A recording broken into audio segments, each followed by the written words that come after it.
Bonsoir à tous et bienvenue au 19h sur la télévision du Burkina. À la une, la rentrée syndicale du Sinafitex, une rentrée sur fond du rôle du syndicat dans la bonne gouvernance de l'entreprise. Occasion pour le Sinafitex de jeter un regard sur le chemin parcouru dans la défense du droit des travailleurs des fibres textiles. Et puis la loi et les décrets d'application du régime foncier rural passés au peigne fin par les acteurs locaux et les partenaires au développement de la commune de Diabo. Un examen qui permet d'évaluer l'application de cette loi en vue d'une gestion durable des ressources naturelles.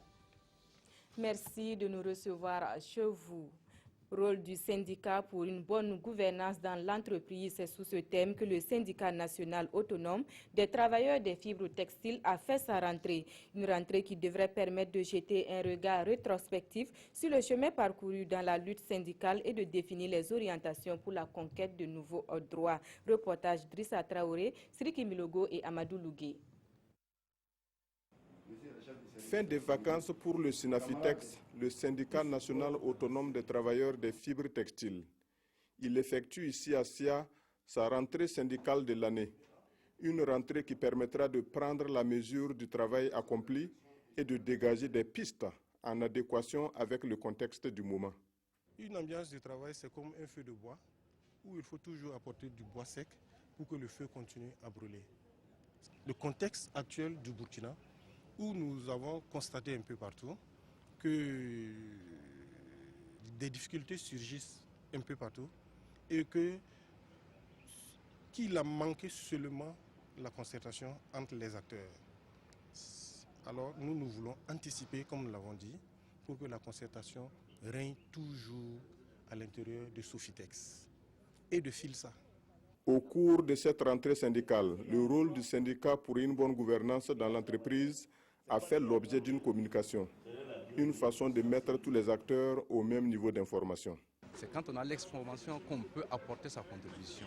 Sinon, quand on ignore ce qui se passe à un certain niveau de l'entreprise, il est difficile de faire ces propositions. Mais disons que pour une bonne gouvernance, il faut que effectivement tous les acteurs soient informés du niveau de développement des entreprises, du niveau des opérations de l'entreprise. Le syndicat national autonome des travailleurs des fibres textiles est né de la volonté d'une expression plurielle, un organe de veille et de dialogue entre les différentes parties. Dans le zone d'Oma, les élus locaux s'approprient la loi 012 portant loi d'orientation en matière de prévention et de gestion des risques, crises humanitaires et catastrophes au Burkina. Cela dans le but de leur permettre d'intégrer ces risques et catastrophes dans leurs plans communaux de développement. On en sait davantage avec Irénée Kabouré et Chantal Tounaba Sawadogo. Dans le souci de contribuer à la réduction des risques et des catastrophes au Burkina Faso, le réseau Marc Burkina sensibilise des élus locaux du Zandoma sur la loi portant sur l'orientation en matière de prévention et de gestion des risques. Nous avons eu beaucoup d'actions au niveau national que nous pensons qu'il est arrivé à un moment donné qu'il faut faire de telle sorte que les actions que nous menons ne soient pas restées seulement au niveau central et qu'on puisse faire pour que la base, la population locale puisse aussi profiter, n'est-ce pas, des avantages des actions de ce réseau. Le présent atelier permettra ainsi aux nouveaux élus locaux de s'approprier la loi dans l'élaboration de leurs plans communaux de développement. La loi prévoit des modalités pour quelqu'un, par exemple, qui est sinistré. Qu'est-ce qu'il faut faire pour cette personne? Aussi, quelqu'un qui est dans une zone inondable et qui refuse, malgré les sensibilisations, de quitter cette zone inondable-là, la loi prévoit des sanctions. Donc il faut que les populations prennent conscience du contenu de la loi. La vision du réseau est de parvenir à des communautés plus résilientes en matière de gestion des catastrophes. De leur côté, les acteurs locaux et leurs partenaires au développement de Diabo étaient en concertation sur la mise en œuvre de la loi portant régime foncier rural au Burkina Faso. Ils ont passé au peigne fin la loi et ses décrets d'application afin d'assurer une gestion durable des ressources naturelles. Désiré Ilboudo, Rasmata Ouedraogo avec la voix de Mahamadi Ouedraogo. Les acteurs locaux et partenaires de développement de la commune de Diabo se familiarisent avec la loi 034 portant sur le régime foncier rural au Burkina Faso. Une action qui vise à partager les informations relatives à l'accès équitable aux terres, mais aussi à la gestion durable des ressources naturelles. Il est bon qu'ils sachent quels sont leurs droits et leurs devoirs vis-à-vis de la législation burkinabé par rapport à ces ressources naturelles et à cette terre. Et nous avons passé en revue la loi et les décrets et aussi les principales dispositions en termes d'actes et d'instruments de sécurisation foncière. Par ce cadre de concertation communale, les acteurs de développement de Diabo entendent relever le défi face à la problématique foncière en milieu rural de leur ressort territorial. D'où le thème central, la sécurisation foncière, insuffisance, perspective pour les collectivités territoriales et les acteurs clés. On est à plus de 80% d'agriculteurs. Et quand vous travaillez sur une terre qui ne vous appartient pas, ou bien vous n'êtes pas sûr que vous allez jouir en toute sécurité des fruits de votre labeur, vous n'allez pas vous investir énormément. On va de plus en plus aussi réaliser ce genre d'activités pour que quand les programmes vont venir pour nous accompagner, ça soit plus facile. Ça va venir galvaniser tout ce que nous pouvons faire, devons faire pour préserver surtout la paix et l'unité dans une société, surtout dans le foncier. Le communicateur du jour, par ailleurs chef du service d'appui à la gestion de l'espace rural, invite les participants à être des relais des connaissances acquises auprès des populations de base. Rendons-nous à présent dans la région du Nord, précisément à Waiguia, où l'association Béounéré veut rendre disponibles les produits sanguins dans les formations sanitaires. Son credo, la création des clubs 25 installés dans les établissements scolaires. Ces clubs devraient sensibiliser les élèves aux dons volontaires du sang. Le récit de la cérémonie d'installation de ces clubs avec Irénée Kabouré et Alain Alidou à Sawadougou. Ces jeunes forment les clubs 25, initiés par l'association Béounéré pour combler les besoins de sang dans nos centres de santé au Burkina. Ils ont pour tâche de donner leur sang pour sauver des vies et aussi élargir ces clubs dans les établissements de la région par la sensibilisation. Je me suis engagée parce que je veux faire partie des gens qui vont donner leur sang pour sauver des vies. Je compte sensibiliser mes camarades pour qu'ils donnent leur sang pour sauver des vies comme moi. Les donneurs bénévoles, c'est étudiants et les élèves. C'est qu'est-ce qui nous motive.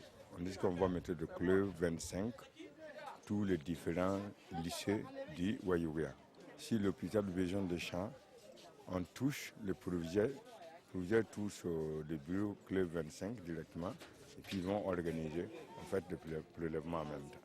Pour cette initiative, le ministère de la Santé a encouragé l'association Béounéré et SOS Sang qui œuvrent pour la disponibilité de ces précieux liquides dans nos formations sanitaires. Cela va nous permettre, avec la décentralisation des centres régionaux de transfusion sanguine, d'avoir plus de poches de sang pour éviter que ces centres régionaux-là ne se retournent vers le centre national quand ils sont en rupture pour ramener du sang à la base. Plus de 500 poches de sang ont été collectées à l'occasion de cette cérémonie d'installation des clubs 25. Retour à Ouagadougou où la nationale de l'électricité appelle à plus d'engagement dans la lutte contre la pandémie du sida. C'est à travers un cross organisé le 1er décembre dernier, journée mondiale de lutte contre le sida. Occasion de rappeler que cette maladie est loin d'être une vue de l'esprit. Ici à Kaouedraogo et Oumou Sissé. Un cross pour soutenir les personnes vivant avec le VIH. Les agents de la Sonabel ont bravé le soleil pour dire non au sida et rappeler à la population que le VIH-sida existe encore au Burkina Faso. L'initiative est de la Société nationale d'électricité du Burkina. La Sonabel renouvelle ainsi son engagement de faire de la lutte contre l'infection du sida une de ses préoccupations majeures. C'est pour redynamiser nos comités de lutte contre le sida et aussi attirer l'attention des uns et des autres que le sida est toujours là, présent, et que les gens ont plus ou moins relâché leur vigilance, donc on a voulu relancer pour attirer l'attention des uns et des autres. Le cross est placé sous le thème « Agir pour mettre fin », accroître les services de conseil dépistage et l'accès au traitement ARV, un thème qui appelle à plus de mobilisation dans la lutte. Pour marquer que c'est les 30 ans, et cette année aussi parce que nous avons à faire le bilan des activités depuis le début de l'année 2016, a fait le bilan des activités de nos comités de lutte contre le sida. C'est toujours dans la perspective comment aller de l'avant encore dans la lutte contre le VIH. Cela fait déjà 30 ans que le premier cas de séropositif est enregistré au Burkina Faso. Ce cross rentre donc dans le cadre des 30 ans de lutte contre la maladie. Le 3 décembre de chaque année est dédié aux personnes vivant avec un handicap et c'est dans la foulée que Ali Traoré à l'état civil a dédicacé son 3e album, une œuvre dans laquelle il plaide la cause de ces personnes à travers musique et humour. Césaire Carfo et Aruna Maré ont assisté à la dédicace de l'album.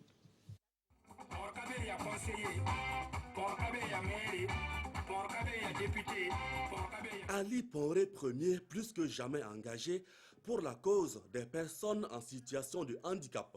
Artiste, musicien et humoriste, il présente ici à la presse son 3e album, Mamiyele, un opus de 9 titres dans lequel Ali Traoré appelle à plus d'inclusion de cette frange de la population. Cet album, c'est un plaidoyer pour, je dirais, la relecture des textes en faveur des personnes en situation de handicap. C'est également une interpellation à l'endroit des personnes handicapées elles-mêmes, à nos autorités et parents également, pour une autre, je dirais, un autre regard de la personne en situation de handicap. Voilà, et dans cet album, nous avons 3 chansons humoristiques et 6 sketchs d'humour. Des tubes comme Inclusion, Respectez-nous un peu figure sur ce 3e album d'Ali Ponré Premier. L'album Mamiyele, c'est le fruit d'un an de travail. Le parrain, lui, s'est engagé à apporter une contribution au combat de l'artiste. Systématiquement, ça se fait et je souhaite tout handicapé prendre le pas d'Ali. Je vais prendre tout en charge, son clip. Et je pense que même je vais continuer à les aider, même les autres choses qui sont vraiment pour les handicapés. Des attestations de reconnaissance ont été décernées aux bonnes volontés pour leur engagement en faveur des personnes en situation de handicap.